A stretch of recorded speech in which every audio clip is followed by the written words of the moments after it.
Halo Combat Evolved should be played and remembered for a variety of reasons, such as popularizing a console FPS scheme that could actually be comprehended by human minds, implementing a health system that found a great balance between the health packs of old and regenerating health, and using a 2-weapon limit to promote thoughtful application of every gun in the game. There's another reason to remember Halo though, the Silent Cartographer, the fourth mission in the campaign, and arguably the apex of it. In a title that falls victim to reusing old areas in its second half, and a first half that has to spend its time getting all the enemy types and mechanics in place, Cartographer represents the moment where you get to mess around the combat sandbox in any way you want. It's that rare stretch of game where every aspect is firing on all cylinders, up there with Ravenholm, the train sequence from Uncharted 2, and Area X from Rez, as being both high watermarks for their series and also containing such a spark of inspiration that they seem nearly impossible to replicate. Cartographer seems a bit different though, capturing the essence of the series but also presenting a direction that the series never quite continued on, more open-ended and exploratory. As with many people, it's an experience that stuck with me. And with this video, I want to figure out why it works, and if anything else in the series comes close to recapturing it. There's a lot that can be said about the Silent Cartographer, but I think that foremost, it allows the player to engage with the experience without getting in the way of itself.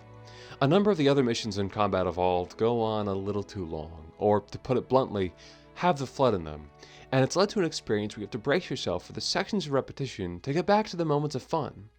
Or that's the case with most levels, Cartographer being an unbroken collection of the fun moments.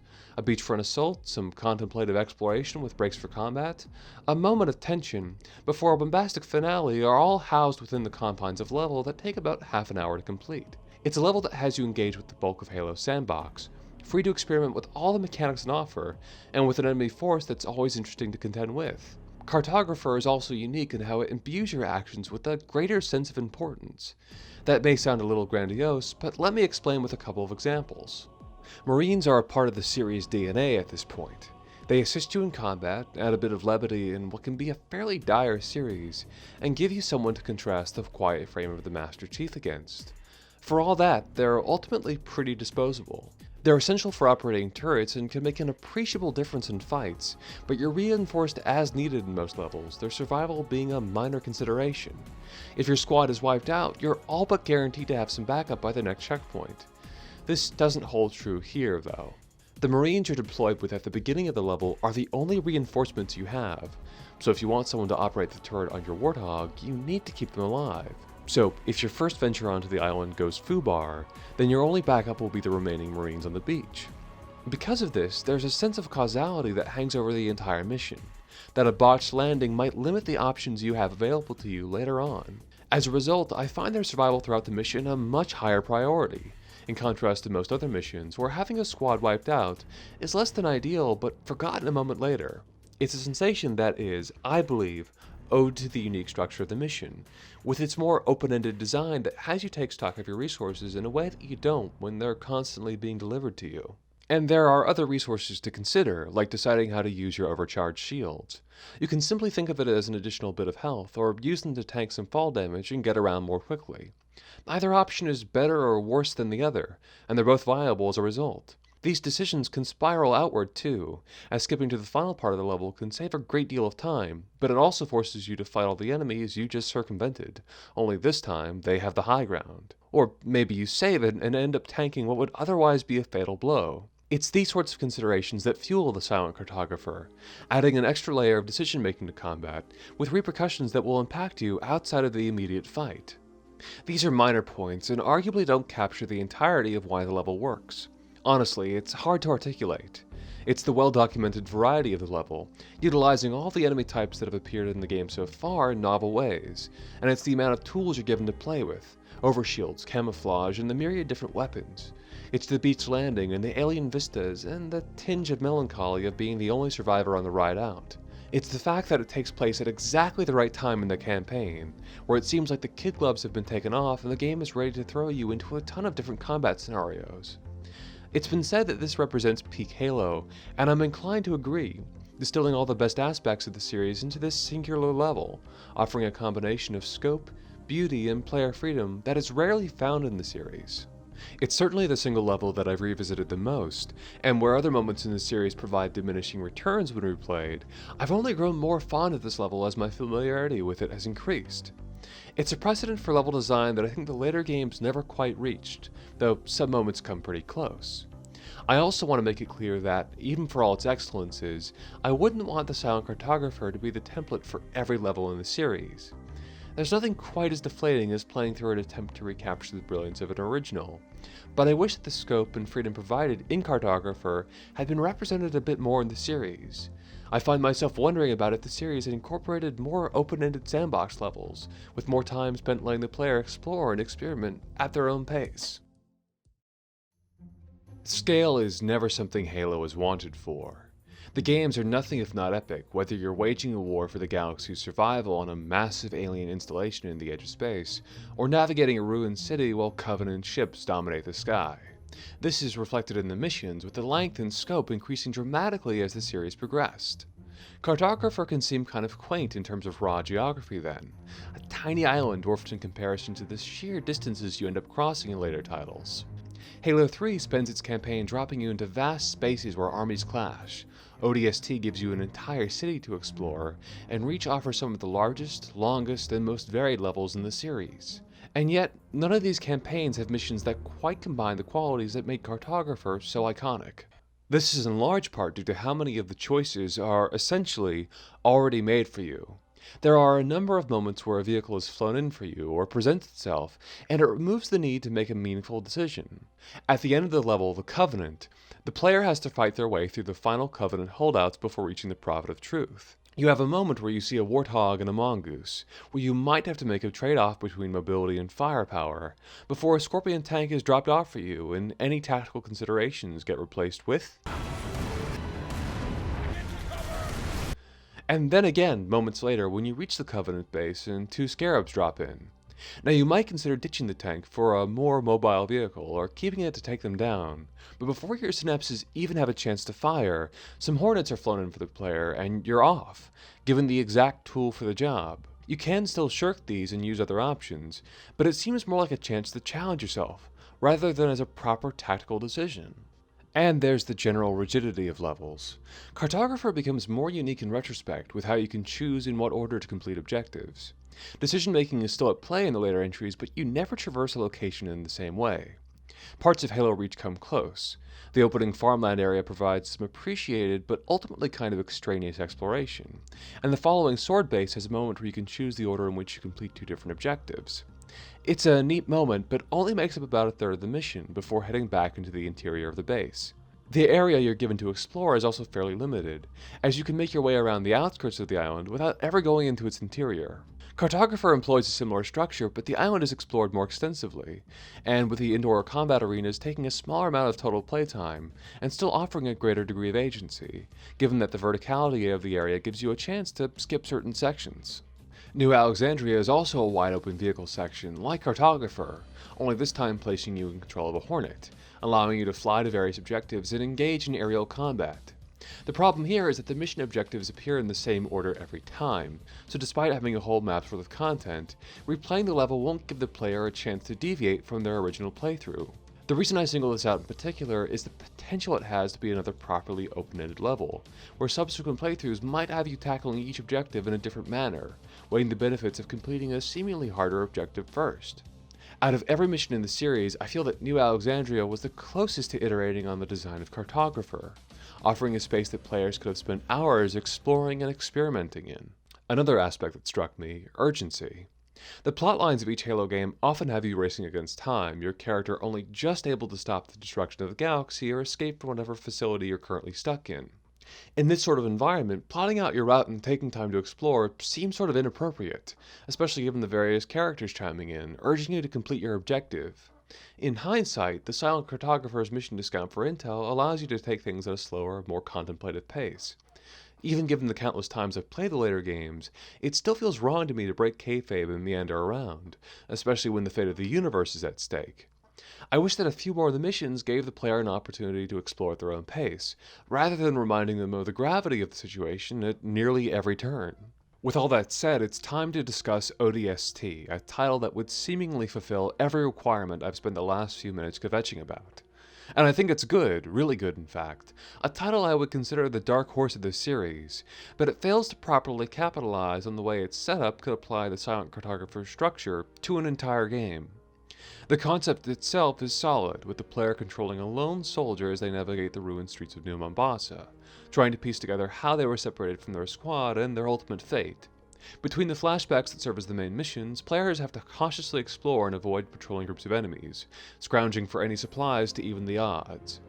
If there's a main problem, it stems from how the various flashbacks you experience have little impact on the structure of the game. Once you're given free reign of the city, you can technically play these flashbacks in any order, but you're given no incentive to. They're laid out in such a way that there is a clear order in which to complete them, and upon completion, they don't change the way you interact with the city. There's a gradual addition of enemies as the night progresses, and Covenant forces flood the city, but not much of a reason to double back and retrace your steps, outside of finding all the logs for an additional side story and the resource caches that become available when you collect enough. Commandeering vehicles and weapons can make an appreciable difference in navigating the city, but it's a letdown by how uniform the city is and by how easy the groups of enemies are to fight. If there was one thing that might have benefited the game, it would have been some passive upgrades or bonuses that would change how you traverse the city. These could be associated with the flashbacks you engage with, such as giving the rookie a larger grenade pouch after completing Mickey's mission, or unlocking some passages beneath the city to navigate it more easily. If something like this had been implemented, there would have been more an opportunity to chart a path through the city, trying to figure out the best route to get to the upgrade you want. This would add an additional layer of decision making to your trips throughout New Mombasa, as you would have to consider what upgrades would be essential and which you could defer for the time being. Incorporating these additions, alongside limiting the player's resources and increasing the lethality of enemies, could have made for a thrilling experience, giving players the meaningful freedom of Cartographer in a tense, almost survival horror-like environment. For all this, I do think the series improved dramatically at applying the level of variety and general decision-making to more of the series.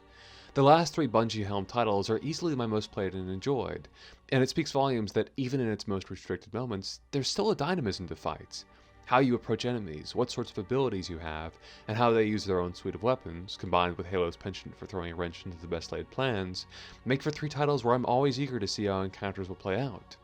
No mission is quite as singularly excellent as Cartographer, but its best elements are seated amongst the entirety of the campaigns. The variety and scope here is truly impressive, with some highlights including Arc, which starts you off with a small group of Marines and a sniper rifle, before transitioning into an extended vehicle section where you have a chance to pilot a number of Halo's vehicles, then having you take part in a massive assault against an entrenched Covenant position, before finally contending with a variety of brutes and some extremely close quarters encounters. Covenant is an epic mission in its own right, with echoes of Cartographer, where you begin in a beachfront assault, proceed to attack fortified control rooms, and then cap it off with one of the most iconic moments in the series, with 2 scarabs crashing onto the battlefield. It's a level that houses seemingly every aspect of the series, with the bulk of enemy types, weapons, and vehicles making an appearance. These are some standout examples, but even the more linear levels exemplify a sandbox approach, such as Delta Halo, in which you have a multitude of angles to assault a Covenant outpost, and Exodus, where you use a jetpack to navigate one of the more crenellated and vertical levels in the series. If I were to chart my overall enjoyment of the games and how much freedom and decision making they have, they get progressively closer to Cartographer, with set pieces and fights that can be approached in a number of different ways. So that leaves Bungie on a high note, with Reach being their final title in the Halo series before departing to create Destiny. The series would then be given to a new studio, one created with the express purpose of continuing the Halo franchise. Maybe this new team would push the series forward and offer the combination of scope, decision-making, and exploration that was never quite realized outside of Cartographer. I don't envy anyone inheriting a beloved series, and especially one like Halo, whose titles are often brought up when talking about the greatest games of all time. 343 Industries' 2 major titles, Halo 4 and 5, are in a difficult position then, trying to reinvigorate a series that came to a reasonably satisfying conclusion, and attempting to iterate and expand on a combat system that was well explored, current grievances aside. The results have been mixed. Games where the amount of love and craft is apparent, but the execution leaves a great deal to be desired. The level design especially feels like a genuine regression from Bungie's tenure with the series, and makes the benchmark of the Silent Cartographer seem even farther away. The basic issue is one of linearity, and it's a shame given how well some of the settings would lend themselves to some more open-ended design. An early moment in Halo 4 sees the Master Chief crash land on a strange Forerunner planet, surrounded by Covenant forces. It's a moment that calls back to the first time players explored the original Halo, with its sweeping vistas and monolithic architecture. One problem compared to the original titles, though. You have to stay behind the handrails. Turn to your right and you're met with a dead end. Get in the conveniently placed Warthog and your exploration amounts to driving down the designated path. All the scope and grandeur is kind of for naught when you're constantly funneled down what amounts to a very glossy tunnel. Where I still rack my brain thinking of how best to navigate Cartographer with its various routes and shortcuts, the only attempts at pathfinding here really only amount to a few breakable walls and vents. With its emphasis on grandiose skyboxes and cordoned off levels, it loses much of the scope and explorative thrill that came with the older levels. Your travels take you to a Forerunner planet, a human colony just barely eking out an existence on the edge of space, and the elite homeworld plunged into civil war. These are the environments that would be prime candidates for the kind of open-ended sandboxes that the series was originally known for. Instead, if you're lucky, you get to utilize all your abilities in non-combat areas, looking for data logs and chatting with random passers-by. A little disappointing given the potential. Of course, other entries could be linear, but they were also thoughtfully paced and housed a variety of enemy encounters. Here, this structure suffers from the rather middling encounter design. The thing that struck me while playing through these sections was how often it felt like there was a constant stream of enemies, with no real moments of quiet or moments of bombast, just an endless multitude of Covenant troops. The new enemies, Prometheans, are maybe the worst enemy faction I've ever contended with in any game. Each of the three types seem tailor-made to annoy the player, but the Watchers are especially egregious, shielding their allies, hurling back your grenades, and resurrecting their fallen comrades.